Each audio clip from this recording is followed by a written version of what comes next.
know if you can see my screen. Yeah, it looks good. Okay, wonderful. So thank you so much, There you Kent, and everyone there for the invitation to join you today. I'm very excited to share a bit about ICE and a bit about our program.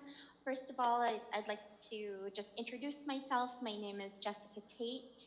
I'm the Sustainable Transportation Manager at Indigenous Clean Energy. My pronouns are she and her, and I am joining you today from Mississauga. I'm a guest living on the treaty territories and lands of the Mississaugas of the Credit people. I am from northern British Columbia in the Nass Valley, from a community called Itlachgamix or Nuayet, and I make up one part of the Sustainable Transportation team along with Ian Spolton, Program Director. So yes, thank you for the introduction, Kent. I'll just share a little bit more about ICE. So we are an independent, Indigenous governed nonprofit organization working towards advancing Indigenous and broader sustainable prosperity by supporting First Nation, Métis, and Inuit clean energy participation, and now sustainable transportation as well. We focus quite a bit on building capacity, fostering cooperation, facilitating collaboration, and ingraining culture. I won't go into all of our programs, and these are not even all of our programs. These are just a handful of our programs, but I would encourage everyone, if you're not familiar with ICE, to please check out our website and learn about our different programs, and there may be great opportunities to collaborate or support youth or build up networks. There are a lot of wonderful people working in this space, and we'd love to get to know you all a bit better. But today I'm here to share a bit about ChargeUp. So yes, as Kent mentioned, the first thing I want to share is that ICE is a delivery organization for Natural Resources Canada's Zero Emission Vehicle Infrastructure Program. We have $1.6 million of project funding available for redistribution, and we are well on our way with a lot of interest and participation from a lot of different groups, but we still certainly have quite a bit of money available to support you in your projects if there's a need and if there's an interest. We'd be very happy to connect. And so to be specific, the program funding supports the purchase and installation of electric vehicle infrastructure. So that would be the charging stations. We've heard a little bit about this today. I was able to listen into some of the different panelists' discussions, and so definitely I've heard some concern and interest in addressing the disparity between access to charging infrastructure and what that might mean in terms of participating in this clean transportation transition. So on the left here is a kind of a map of level 2 and level 3 chargers currently, and this may be a little bit outdated, but it's fairly up to date, and so it's pretty easy to see where a lot of that infrastructure investment has already happened, and that's often around urban centers and towards the southern part of what is currently known today as Canada. On the right-hand map, of course, we see, now this is not even a full comprehensive map, but here we see, the broader representation of where different First Nations, because this doesn't include Métis settlements or Inuit communities, but here we have the First Nations. Of course, you see they're so spread out so much more and also deserve to be part of this transition and to have safe and reliable access to transportation. I always like to ground this in a reminder that, transportation and mobility serve every area of our lives.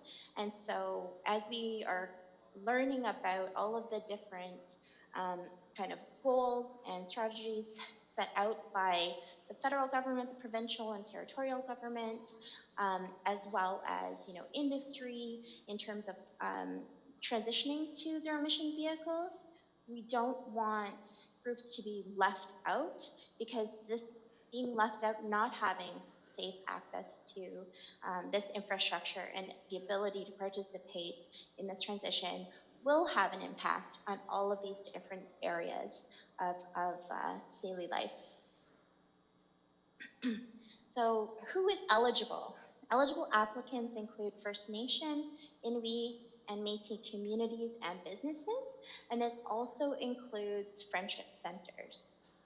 It does not need to be, and those seeking to access the funding do not necessarily need to be putting the charging equipment in communities either. They can be located anywhere. The different types of eligible locations, they are categorized into kind of 5 different groups. One is public, so this is one where it is just what it sounds like. There would be public access to it, and just because it says it's public doesn't mean that you can't charge for use. So it just means that anybody can access the equipment in these locations.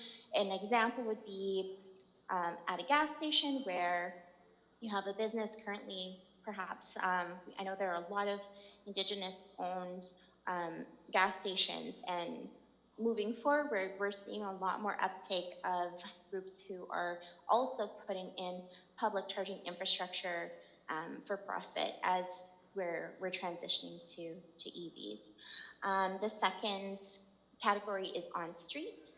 The third is multi-unit residential buildings. The fourth is workplaces. And so to make the distinction, a workplace would be primarily supporting your employees, which is a really great opportunity and benefit for employees, especially in communities where, you know, you may have family homes where you have several different vehicles, adults having several different vehicles, and not everybody can charge their vehicle overnight. I think we're going to be seeing more and more the benefit of having a workplace charging support for employees.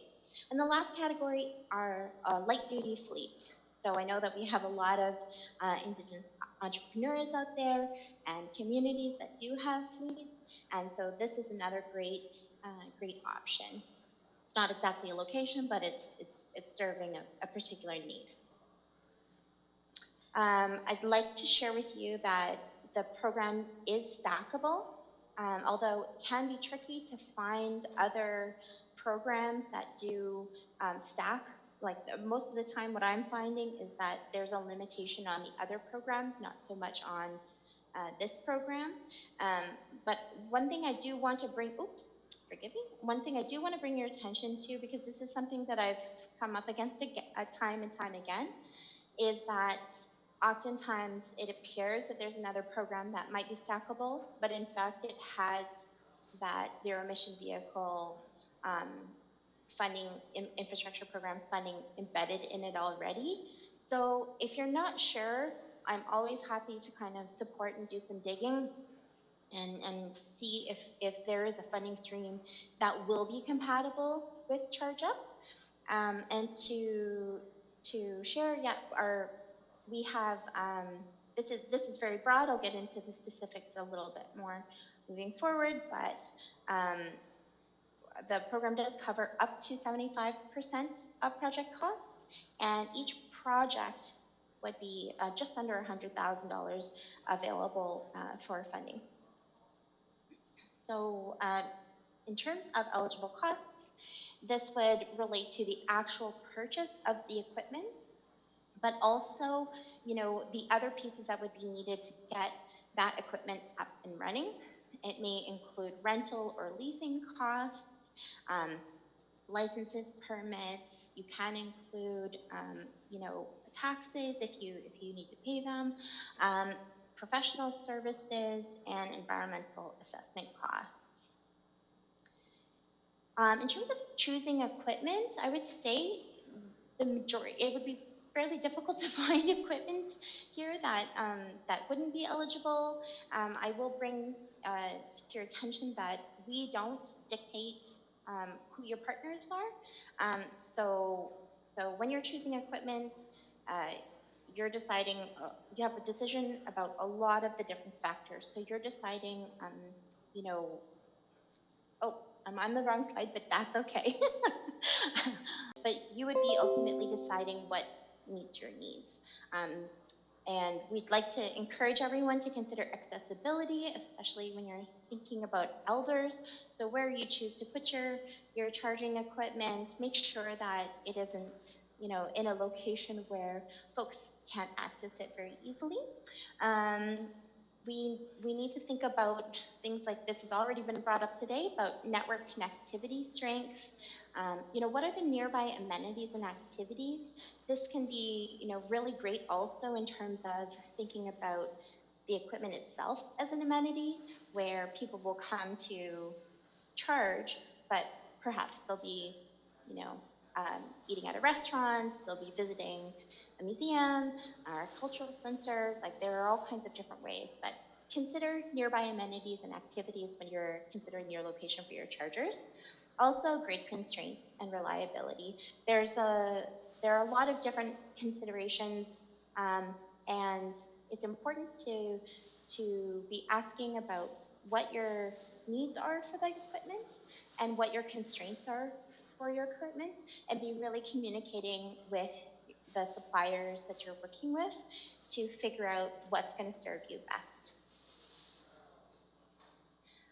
Here we have a little bit more of the specifics around the funding limits. One thing I will point out on this chart is that you can think of the first line item there about the level 2 chargers as being a little bit different, because what we have here is a reimbursement amount per connector, which is like the handle that plugs into your vehicle.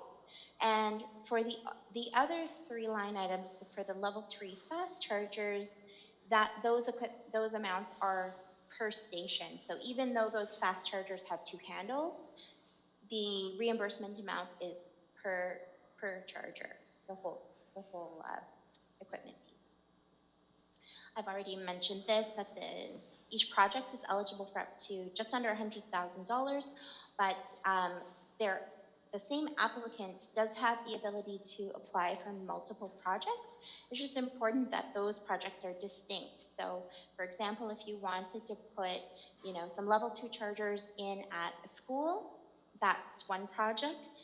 If you want to put some on-street parking, make it available to the public, that could be another project. So there's potential to access more than just under $100,000, but it just depends on what your project needs are.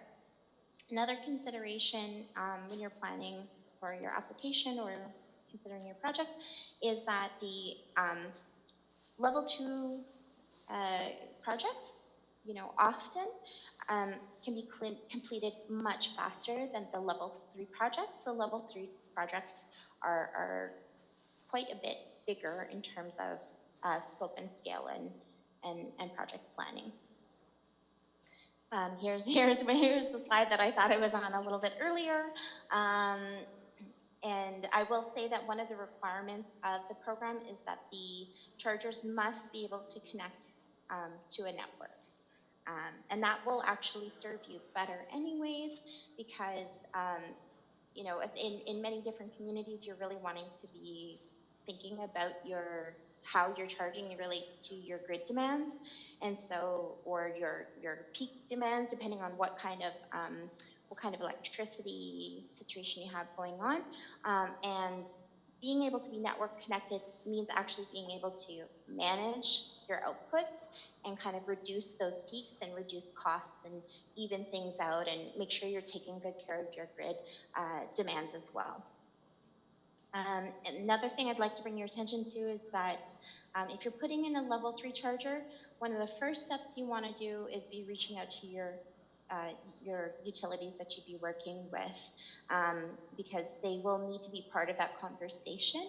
And sometimes there are kind of delays, although I know a lot of groups are working to streamline these projects. and meet the demands that are out there right now, but do expect a project duration of around 1 year. Okay, so here I have some just lists of, our website, although I realize, well, I can share this afterwards as well. So if anybody is interested, I'll share it with Kent, and you'll have access to that as a link. There is my email. I'm very happy to meet with you, even if you are not quite ready to apply, but if you have questions or if you want some guidance in the application process or introductions to different potential partners that you'd like to get to know a little bit better, that might be able to answer some of your other technical skills, I'd be happy to support in that respect. And we actually have a QR code. So you have access to a digital flyer, basically, that has an overview of the program, it has contact information, and on the second page it has some FAQs. And so this is something, you're welcome to share. I think it's a great resource to pass on as well for if you're doing any kind of community engagement. It's quite straightforward, and please help us share and spread the word.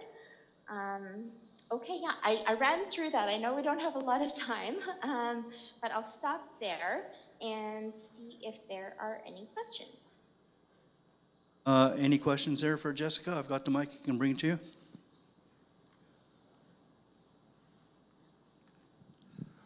What's the deadline for application, and where do you get applications from?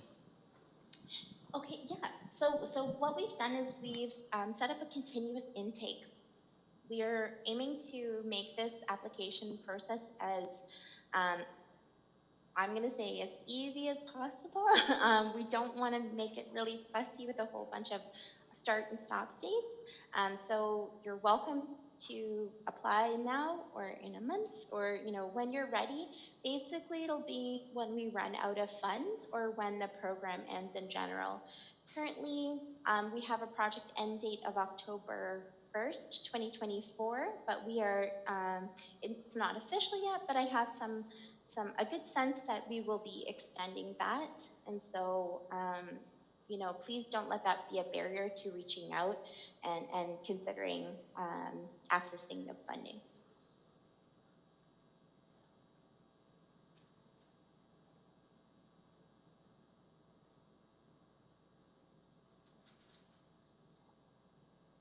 Any other questions? All right, Jessica, that was really, really good. Appreciate you being able to come here today. It was relatively short notice, but... No problem. Yeah. If we have another minute, then if we don't have questions, I wanted to make sure you had an opportunity to ask questions. But if we don't have any more questions, I would also like to share that we will be very soon, I hope, launching an awareness program. And so if this is something that you're interested in, or even if you would like to kind of share what you'd like to learn about more resources, then please also don't hesitate to reach out to me, because we will be launching that fairly soon. We'll be looking for community engagement. We'll be looking to develop resources that you can use, and different experiences and opportunities to collaborate. One thing I loved that the earlier presentation that Kent that you have the group that's looking at solving the issues around the roads, because this is the reality, is there's a lot of conversation in this space that's not necessarily focused on what real barriers are and what real needs are. And so we're hoping to have greater kind of engagement so that we can also amplify those needs. So even if it's not just the charging equipment, what are the adjacent infrastructure needs to kind of also support this transition moving forward. So please connect with me on LinkedIn, or send me an email, or just introduce yourself. It would be wonderful to connect with you. And I thank you so much all for your time. And I really enjoyed being here today.